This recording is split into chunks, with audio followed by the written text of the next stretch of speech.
flat aluminum discs stretch their limits to filter drinking water.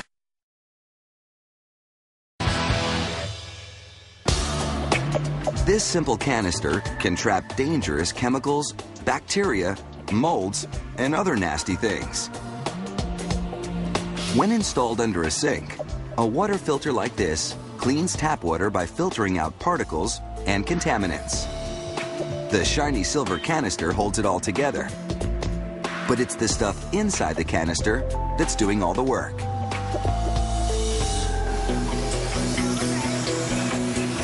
To make a water filter, you first have to make the canister.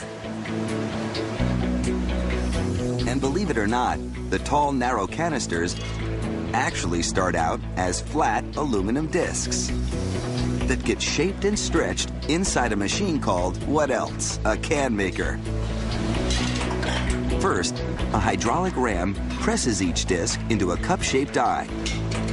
Then, the disc pops out of the die, reshaped into a little cup. Here comes the ram again, bearing down on one of the discs in the die. It takes 2,000 pounds of pressure to reshape the disc into a cup.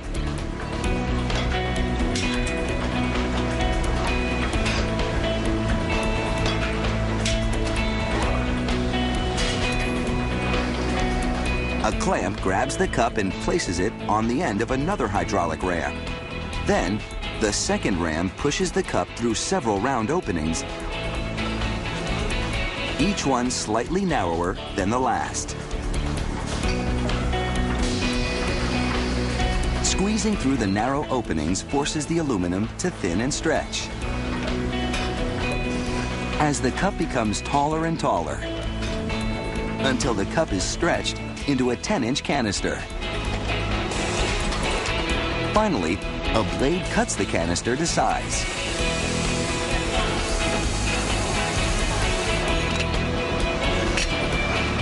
And a press adds the dimples and rims that hold on the water filter cap.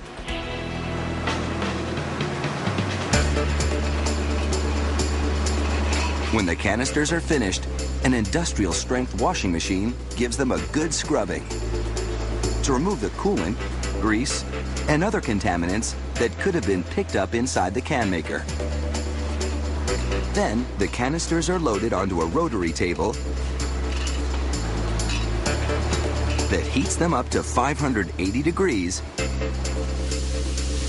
and spins them past sprayers that coat the insides of the canisters with a plastic coating. Once it's baked on, the coating protects the canisters from rusting. And it prevents contaminants in the aluminum from leaching into the drinking water.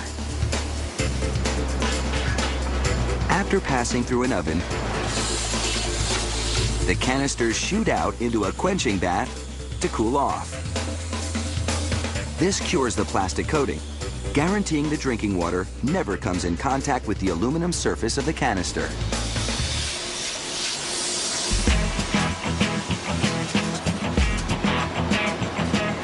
The canisters are now ready to be filled with the filtration materials. They include a bundle of plastic-based filtration fabric that sits on top of some black powder, which is activated carbon or a byproduct of superheated coal. The carbon goes into the canister first. It's extremely clean, porous, and absorbent. And it acts like a magnet for toxins, sucking out the bad stuff and letting the fresh water flow through. The plastic-based fabric comes in huge rolls. A machine cuts down the rolls and heat seals a half-dozen layers of fabric together to make a single filter. Another machine folds the layered fabric into an accordion shape so it will fit inside the canister.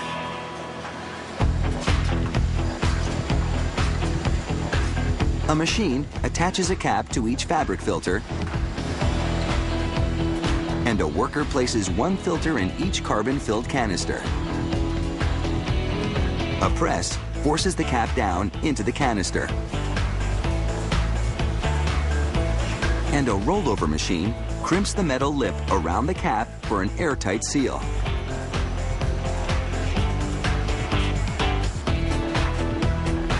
The cap has to go on tightly like this to be sure outside contaminants don't find their way into the filter. The cap gets a quick lube job, the final protection against leakage. Then all that stuff that went into the filter is ready to catch particles in your water that are just 1/100th the width of a human hair.